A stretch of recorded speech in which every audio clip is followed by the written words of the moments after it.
আজকের এই ক্লাসে তোমরা যারা অষ্টম শ্রেণীর স্টুডেন্ট আছো তোমাদের গণিত বই চতুর্থ অধ্যায়, তোমরা তো সবাই জানো চতুর্থ অধ্যায়ের নাম কি। তোমাদের চতুর্থ অধ্যায়ের নাম হচ্ছে বীজগণিতীয় সূত্রাবলী ও প্রয়োগ অনুশীলনী 4.4-এর আমরা কিন্তু 20 নম্বরের যে সৃজনশীল প্রশ্নটা আছে আজকের পর্বে খুব সুন্দরভাবে এই সৃজনশীল প্রশ্নটি আমরা সুন্দরভাবে সমাধান করব। এর আগের পর্বগুলোর মধ্যে কিন্তু বাকি যে অঙ্কগুলো ছিল আমরা কিন্তু সবগুলো কিন্তু দাফে দাফে সমাধান করছি। এই ভিডিওর ডেসক্রিপশন বক্সে কিন্তু ক্লাসের লিংকগুলো দেওয়া থাকবে, তোমরা দেখে নিবা। তো দেখো আমরা 20 নাম্বারটা আগে একটু উদ্দীপকটা একটু সুন্দরভাবে পড়ি।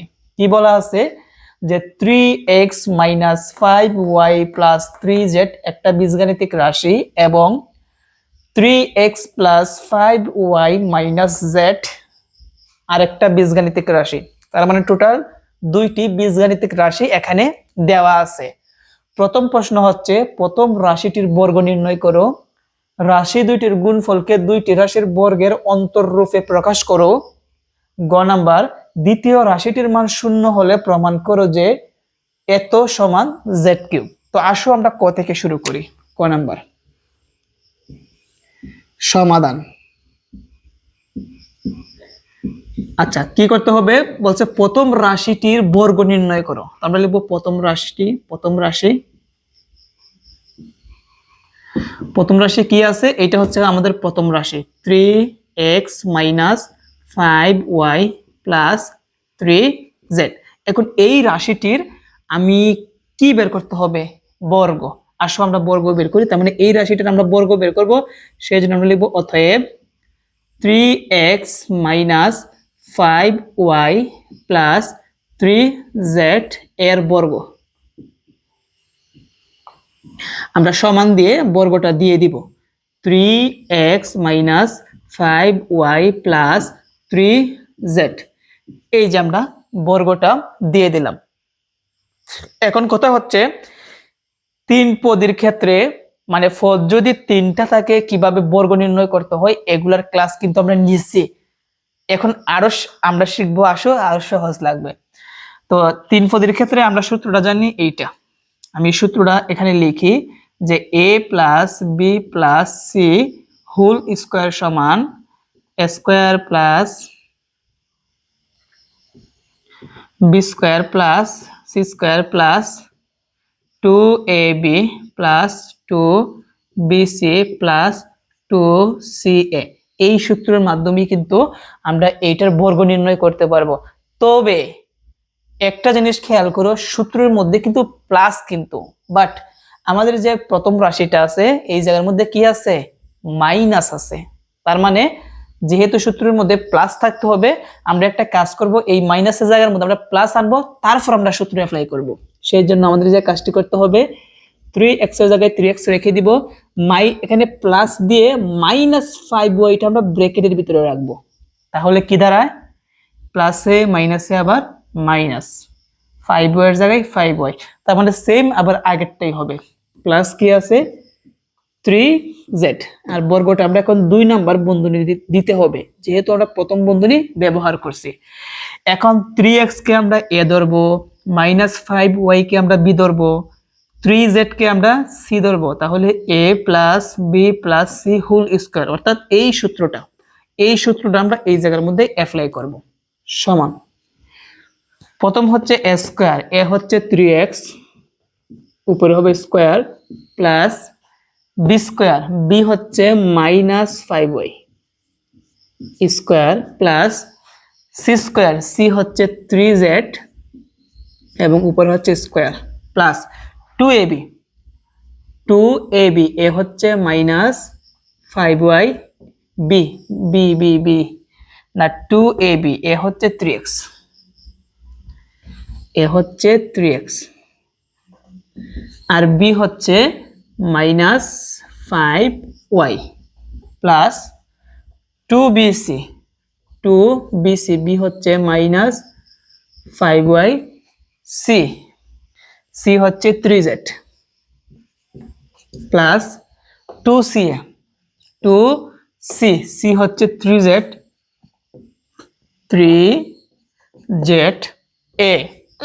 a হচ্ছে 3x তাহলে কিন্তু আমরা সুন্দরভাবে সূত্রটা কিন্তু আমরা অ্যাপ্লাই করলাম। এখন আসো আমরা ইকুয়েশনটা করি। সমান 3x কে যদি আমরা স্কোয়ার করি তাহলে আমরা কি পাবো 9x স্কোয়ার, প্লাসটা আমরা পরে দিব যেহেতু এই জায়গার মধ্যে কি আছে মাইনাস। মনে রাখবা এই -5y এর উপরে যেহেতু একটা স্কোয়ার আছে, একটা জিনিস মনে রাখবা, মাইনাসের উপরে পাওয়ার যদি জোর থাকে মাইনাসটা কি হয় প্লাস হয়। তার মানে এই মাইনাসটা প্লাস হবে, তো প্লাসে প্লাসে প্লাসই থাকবে, চিহ্নের কোনো পরিবর্তন নাই। এখন 5y কে যদি আমরা স্কোয়ার করি তাহলে আমরা পাবো হচ্ছে 25y স্কোয়ার, প্লাস 3z কে যদি আমরা স্কোয়ার করি তাহলে আমরা পাবো 9z স্কোয়ার। এই প্লাসটা আমরা পরে দিব, এই তিনটা কিন্তু একসাথে গুণ, 3 দুগুণে 6, 6 এর সাথে 5 গুণ করলে কত হবে, 5 6 কত হবে 30 হবে। সাথে আছে xy এবং সাথে আবার কি আছে মাইনাস আছে, যেহেতু মাইনাস মাইনাসে প্লাসে কি হবে -30xy। ওকে, প্লাসটা আমরা পরে দিব, এই তিনটা গুণ, 5 দুগুণে 10, 3 10 কত হবে 30 হবে। সাথে কি আছে yz দিলাম এবং সামনে কি আছে একটা মাইনাস, সেজন্য প্লাসে মাইনাসে -30yz। এখানে মাইনাস নাই মানে প্লাসের জায়গায় প্লাস থাকবে। 3 দুগুণে 6, 3 6 18, সাথে আছে xz, তার মানে 18xz। এটি হচ্ছে কি আমাদের অ্যান্সার। আমরা কিন্তু প্রথম রাশিটির বর্গ নির্ণয় করে ফেললাম। আশা করি তোমরা সবাই এরকম যদি 3টা পদ দেওয়া থাকে আমরা এই সূত্রের মাধ্যমে আমরা বর্গটা নির্ণয় করতে পারবো। তবে যে জায়গার মধ্যে মাইনাসটা থাকবে মাইনাসের পরিবর্তে প্লাস দিয়ে মাইনাসটা ব্র্যাকেটের ভিতরে দিবা, দেন দ্বিতীয় ব্র্যাকেট দিয়ে বর্গটা দিবা, তারপর সূত্র অ্যাপ্লাই করবা। বুঝতে পারছো? এখন আসো আমরা এখন খ নাম্বারটা সমাধান করব। এখন আমরা সমাধান করব হচ্ছে খ নাম্বারটা। তো খ নাম্বারের মধ্যে বলছে রাশি দুইটির গুণফলকে দুইটি রাশির বর্গের অন্তররূপে প্রকাশ করো। তো দুইটি রাশির বর্গের অন্তররূপে কিভাবে প্রকাশ করতে হয় এইগুলো আমরা ক্লাস নিয়েছি। এখন আমরা এটাও সমাধান করব, তবে প্রথম বলছে রাশি দুইটির গুণফলকে আগে আমরা গুণ করব, সেই জন্য আমরা লিখবো রাশি দুইটির গুণফল সমান। তো প্রথম রাশিটা হচ্ছে এইটা, প্রথমটা হচ্ছে 3x minus 5y plus 3z। যেহেতু গুণফল বলছে ব্র্যাকেট দিলে কি বোঝায় গুণ বোঝায়, মধ্যখানে গুণ আছে। দ্বিতীয় রাশি হচ্ছে 3x plus 5y minus z। যেহেতু প্রথমেই আমাকে বলছে যে রাশি দুটির গুণফলকে আমরা গুণ দিয়ে দিলাম। এখন দুইটি বর্গের অন্তররূপে, দুইটি বর্গের অন্তররূপ মানে কি, এদিকে একটা বর্গ থাকবে এদিকে একটা বর্গ থাকবে, মধ্যখানে থাকবে মাইনাস, এদিকে আরেকটা বর্গ থাকবে, এই দুই বর্গের মধ্যখানে কি থাকবে একটা মাইনাস থাকবে। এরকম ভাবে প্রকাশ করতে হবে। আর মনে রাখবা দুইটি রাশির বর্গের অন্তররূপে প্রকাশ করতে হলে আমাদের যে সূত্রটা প্রয়োগ করতে হয় সেটি হচ্ছে এবি এর সূত্র। কিসের সূত্র? এবি। তো কিভাবে এবি তোমাদেরকে আমি একটু দেখাচ্ছি। আমরা সর্বপ্রথম নেব ধরি, আমরা এইটাকে এ ধরবো, এটাকে এ ধরবো, এটাকে আমরা কি ধরবো বি ধরবো। কেমন? লিখব 3x minus 5y plus 3z, এটাকে আমরা কি ধরবো এ, এবং 3x plus 5y plus 5y minus z, এটাকে আমরা কি ধরবো বি ধরবো। তাহলে আমাদের প্রদত্ত রাশি হবে, প্রদত্ত রাশি সমান, যেহেতু এইটাকে আমরা এ ধরছি লিখবো এ, আর এইটাকে আমরা বি ধরছি লিখবো কি বি।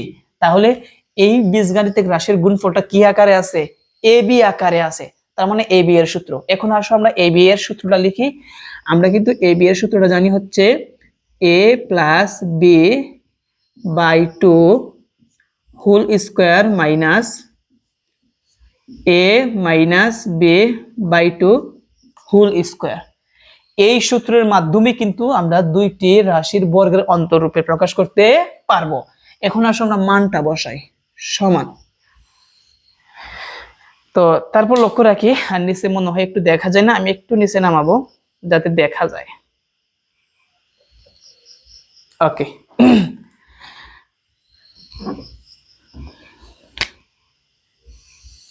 প্রথম হচ্ছে এ, এর জায়গার মধ্যে আমরা এই এর মানটা লিখবো, ব্র্যাকেট দিয়ে লিখবো কি আছে 3x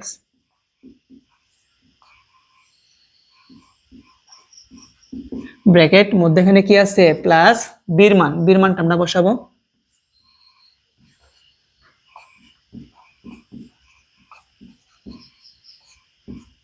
আর নিচে কি আছে 2 আছে। এবং যেহেতু ব্র্যাকেটের একটা হোল স্কয়ার আছে, প্রথম বন্ধনী ব্যবহার করছি, সেজন্য আমাকে দ্বিতীয় বন্ধনী দিয়ে এই হোল স্কয়ারটা দিতে হবে। মাইনাসের জায়গায় মাইনাস, আবার আমরা পরবর্তী মানটা বসাই, এর মান হচ্ছে এইটা, আমরা এখানে লিখবো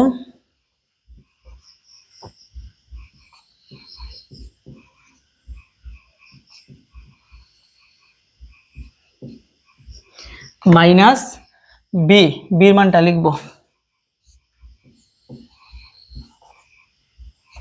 3x plus 5y minus z, নিচে কত আছে 2, এবং ব্র্যাকেট একটা হোল স্কয়ার আছে, এই জন্য দ্বিতীয় বন্ধনী দিয়ে আমাদের হোল স্কয়ারটা দেব। তারপর বাকিটুকু আমরা এই পাশে সমাধান করি। দেখো কি করতে হবে, এখন তো মনে হয় জায়গা নেবে না, কি করতে পারি দেখি, ছোট ছোট করে লিখবো, ছোট করে লিখবো, তোমরা একটু বুঝে নিবা। আমরা এখন কাজ হচ্ছে ব্র্যাকেটটা তুলে দিব। তো ব্র্যাকেটটা যদি আমরা তুলে দেই, প্রথম কি আছে 3x minus 5y plus 3z, প্লাসের জায়গায় প্লাস, যেহেতু ব্র্যাকেটের সামনে প্লাস চিহ্নের কোনো পরিবর্তন হবে না, 3x plus 5y minus z, আর নিচে কি আছে 2 আছে, এবং ব্র্যাকেটটা কি আছে হোল স্কয়ার দিলাম, হোল স্কয়ার মাইনাস, এখন এই পাশে মানটা আমরা বসাই,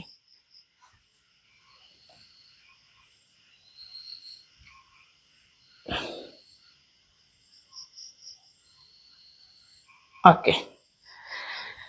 লক্ষ্য রাখি কি আছে 3x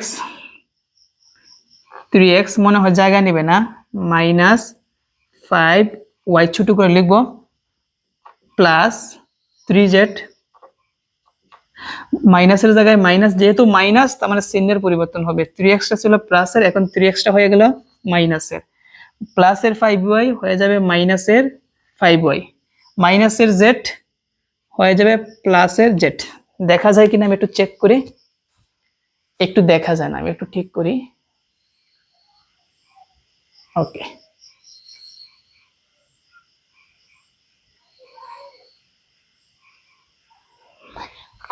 এখন লক্ষ্য রাখো নিচে কত আছে 2 আছে, এবং ব্র্যাকেটটা কি আছে হোল স্কয়ার আছে। মনে রাখবা আমি মুখে মুখে বলে দিই minus 3x minus 5y plus z, যদি যারা যারা না বুঝো আমি একটু দাঁড়িয়ে নেই, তাহলে মনে হয় বুঝতে পারবা।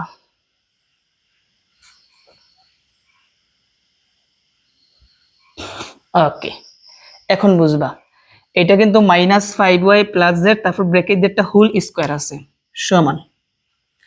এখন আমরা ইকুয়েশন করব, 3x প্লাসের তাহলে কি হবে 6x হবে, আর মাইনাসের 5y প্লাসের 5y কাটা থাকবে না, প্লাসের 3z থেকে মাইনাসের একটা z বাদ দিলে প্লাসের আরো থাকবে কি 2z থাকবে, আর নিচে কি আছে 2 আছে, ব্র্যাকেটটা কি দিব হোল স্কয়ার মাইনাস, এই জায়গার মধ্যে 3x হচ্ছে প্লাসের, 3x হচ্ছে মাইনাসের কাটা, আর মাইনাসের 5y প্লাসের মাইনাসের 5y, তাহলে মাইনাসের 10y হবে, আর প্লাসের z আছে এখানে 3টা, এই জায়গার মধ্যে প্লাসের z আছে একটা, তাহলে প্লাসের z কয়টা হয় 4টা হয়, নিচে হচ্ছে কত 2, এবং হোল স্কয়ার জায়গায় হোল স্কয়ার। এখন আমাদের কাজ কি উপর থেকে কমন নিব, দেখো 6x আর 2z থেকে আমরা 2 কমন নিতে পারি, দুইটাকে 2 দ্বারা ভাগ করা যায়, 2 দ্বারা 6x কে ভাগ করলে পাবো কি 3x পাবো, মধ্যখানে কি আছে প্লাস, 2 দ্বারা 2 কে ভাগ করলে কাটা থাকবে হচ্ছে z, নিচে হচ্ছে 2, এবং দ্বিতীয় বন্ধনী দিয়ে আমরা হোল স্কয়ারটা দিয়ে দিব minus, minus 10y plus 4z থেকে আমরা -2 কমন নিতে পারি। ওকে, তো মাইনাসে কাটা 2 যায় 10 এর মধ্যে 5 বার, তাহলে 5y দিলাম, 5y মাইনাসে প্লাসে মাইনাস, এখানে -2 দ্বারা এটাকে আমরা ভাগ করব, তো মাইনাস প্লাসে মাইনাসে মাইনাস দিলাম, 2 যায়, আর 4 এর মধ্যে কতবার 2 বার, আর জেটের জায়গায় জেড, এবং দ্বিতীয় বন্ধনী দিয়ে আমরা হোল স্কোয়ারটা দিয়ে দিব। এখন আমাদের শেষ লাস্টের অঙ্ক, এখানে দুয়ে দুয়ে কি কাটা, তো ওকে, তাহলে নিচে কি আছে 2 এর জায়গায় আমরা 2টা দিলাম। তো এখানে দুয়ে দুয়ে কাটা, এই জায়গায় দুয়ে দুয়ে কাটা, যেহেতু উপরে হোল স্কোয়ার আছে মনে রাখবা, পাওয়ার যেহেতু স্কোয়ার জোর মাইনাসটা প্লাস হবে, বুঝতে পারছো? তো এখানে থাকবে হচ্ছে আমাদের 3x plus Z whole square, মাইনাসের জায়গায় মাইনাস, আর এখানে থাকবে মাইনাসটা কিন্তু প্লাস হবে 5y মাইনাস 2z, দুই দিয়ে কিন্তু কাটা যাবে, উপরে হচ্ছে হোল স্কোয়ার। তো আমাকে কিন্তু প্রশ্নের মধ্যে বলছিল, তোমাদেরকে একটু প্রশ্নটা দেখাই।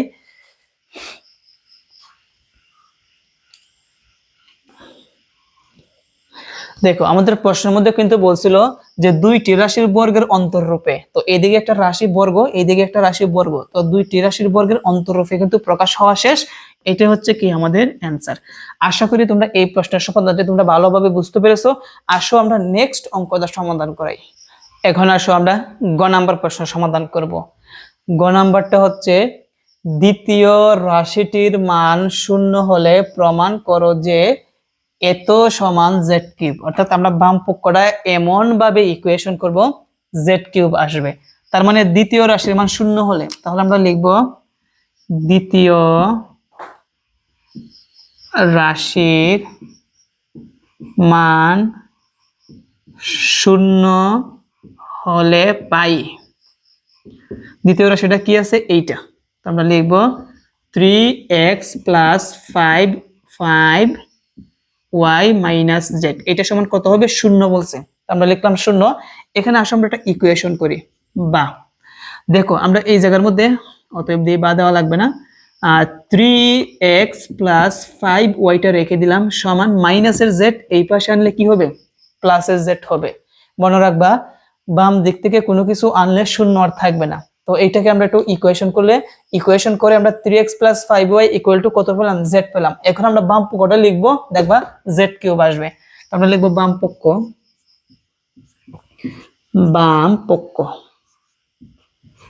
পক্ষ প্রশ্ন হচ্ছে 27x cube plus 125y cube, তারপর হচ্ছে প্লাস 45xyz, এটা হচ্ছে আমাদের বাম পক্ষ। আমাদের ইকুয়েশনটা কি আসবে? Z cube. তো দেখো কিভাবে আসে, আমরা 20x কিউব, এটা মনে হয় বোঝা যায় না,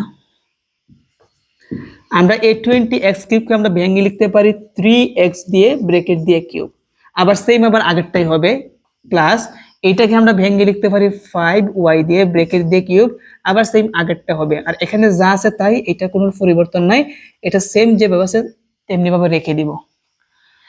তো এখন দেখো সমান একটা সূত্র পরে, আমরা 3x কে যদি a ধরি a কিউব, 5y কে যদি আমরা b ধরি তাহলে b কিউব, তাহলে কোন সূত্র? a কিউব প্লাস b কিউবের সূত্র। আমি সূত্রটা নিচে লিখি, a কিউব প্লাস b কিউবের সূত্র। আমরা জানি a কিউব প্লাস b কিউবের সূত্র হচ্ছে a plus b whole cube minus 3ab into a plus b। এই সূত্রটা আমরা এখানে বসাবো, a প্লাস b, a হচ্ছে 3x প্লাস b, b হচ্ছে 5y, a plus b whole cube minus 3ab, a হচ্ছে 3x, b হচ্ছে 5y into a plus b, a হচ্ছে 3x প্লাস b হচ্ছে কি 5y, আর প্লাস আকারে কি আছে 45xyz। ওকে, আচ্ছা এখন আসো আমাদের ওই তবে একটু দেখা যায় না, আমরা একটু ঠিক করি। ওকে, যদি না দেখা যায় এভাবে লারা দিলে ঠিক করা যাবে।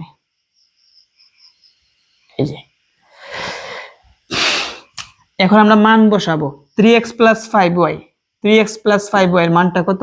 z, উপরে কি আছে কিউব, মাইনাসের জায়গায় মাইনাস, এই তিনটা গুণ 3 3 9, 9 3 নং কত হয় 27, 3 3 9, 3 নং 27 সাথে কি আছে xy, তাহলে 27xy ইন্টু 3ab। আচ্ছা 3x plus 5y, 3x plus কি 5y। আচ্ছা একটা মনে হয় ভুল হয়েছে, 3ab into a plus b। এখানে a plus b whole cube minus 3ab। ও ঠিক আছে, 3 3 9, 3 3 9, 9 এর সাথে 5 গুণ করলে 5 9 45 হয়, এই জন্যই বলতেছি যে একটু ভুল হয়েছে। 45xy ইন্টু আর 3x প্লাস 5y, এটার মান কি আছে z, আর এখানে প্লাস আছে কি 45xyz। অঙ্ক কিন্তু শেষ, আর একটু z কিউব মাইনাস এই সবগুলা যদি আমরা গুণ করি তাহলে 45xyz হবে, আর এখানে প্লাসের আছে 45xyz। প্লাসের 45xy মাইনাসেরটা দুইটা কি একই রকম কাটা, তাহলে আমাদের থাকবে কি z কিউব থাকবে। তো দেখো আমাদের ডান পক্ষের সাথে মিলে গেছে, সেই জন্য আমরা এখানে লিখবো কি ডান পক্ষ। অতএব এত সমান এত কি লিখবো প্রমাণিত, 27x cube plus 125y cube plus 45xyz equal to z cube প্রমাণিত। প্রিয় শিক্ষার্থীরা, আশা করি আজকের এই ক্লাসের মাধ্যমে তোমরা এই 20 নম্বরের সৃজনশীল প্রশ্নের সমাধানটি তোমরা ভালোভাবে বুঝতে পেরেছো। তো শেষ, তোমাদের এখানে 4.4 অঙ্ক যা আছে সবগুলা শেষ। একটা কথা মনে রাখবা, এর আগের অঙ্কগুলা মানে 19, 18, 17 এই অঙ্কগুলা যে আছে এগুলা কিন্তু আমি কিন্তু তোমাদের যারা 2025-24 সালের যে পুরান বইটা ছিল গণিতের, ওইটার সিরিয়াল অনুযায়ী করছি। তোমরা কিন্তু তোমাদের যে 26 সালে যে গণিত বইটা হাতে পেয়েছো ওই সিরিয়াল অনুযায়ী কিন্তু তোমরা অঙ্কগুলো সমাধান করবা, একই অঙ্ক, শুধু সিরিয়ালটা পরিবর্তন। তো আজকের ক্লাস এই পর্যন্তই, সবাই ভালো থেকো, আসসালামু আলাইকুম।